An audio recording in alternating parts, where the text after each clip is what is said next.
नमस्कार, मैं अनिता चौधरी और प्रेरणा मीडिया के प्रेरणा विमर्श कार्यक्रम में आप सभी का स्वागत है। भारत राष्ट्र के निर्माण में लक्ष्मीबाई केलकर जी ने एक ऐसी संस्था की स्थापना की जो अपने राष्ट्र निर्माण के लिए नस नस में राष्ट्रीयता को भरती है। लक्ष्मीबाई केलकर भारत राष्ट्र की एक ऐसी समाज सेविका रही जिन्होंने महिलाओं के उत्थान और राष्ट्र के प्रति गौरव बोध का दायित्व निर्माण के लिए राष्ट्रीय सेविका समिति का संगठन की स्थापना की, जिसका मूल्य जो है वो ये है कि महिलाओं को सशक्त करते हुए पारिवारिक, सामाजिक और राष्ट्रीय दायित्वों को निभाते हुए वो विकास में अपनी सहभागिता निभाए।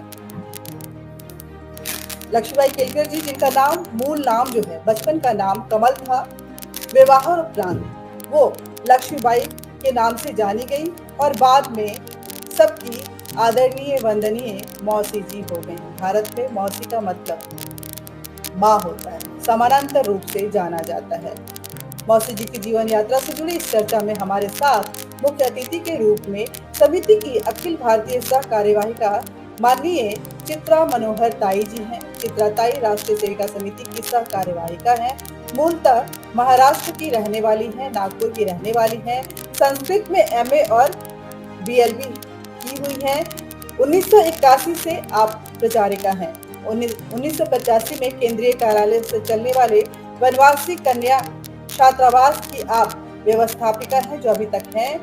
सेविका प्रसारण और दिशा निर्देश का कार्य भी आप देखती हैं। आप एक कुशल लेखिका और आपकी वाणी भी धारा प्रवाह है। वर्तमान में आप अखिल भारतीय सह कार्यवाहिका और प्रचार प्रमुख का दायित्व निभा रही हैं। आपका केंद्र नागपुर है।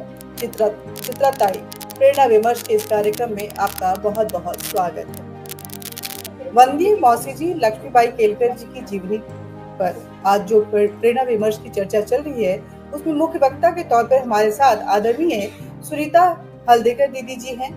मूलतः महाराष्ट्र संभाजी नगर की निवासी हैं। आप राजनीतिक शास्त्र में एमए हैं और लाइब्रेरी साइंस की भी पढ़ाई आपने कर रखी है। अभी राष्ट्रीय सेविका समिति में आपका अखिल भारतीय सह कार्यवाहिका का दायित्व है।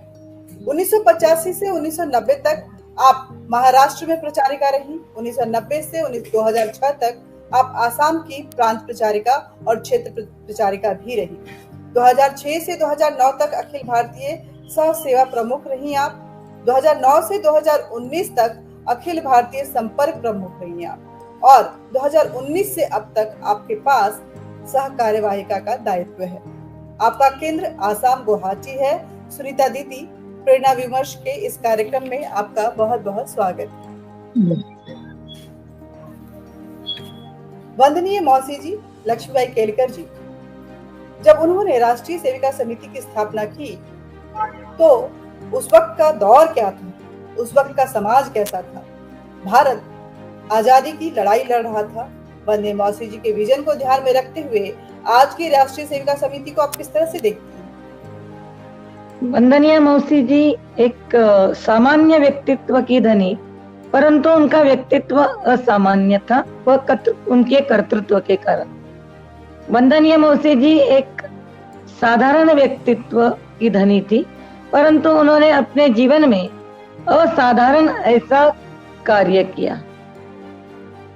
निर्भयता, देशभक्ति, कुशल संगठक, नेतृत्व, समाज की कुरीतियों को स्वयं से दूर करना, समाज में सेवा कार्य, समाज में सुख दुख, उसके प्रति उनके मन में स्पंदन, इस प्रकार उनका एक असाधारण जीवन हम सभी के लिए एक बहुत बड़ी प्रेरणा है।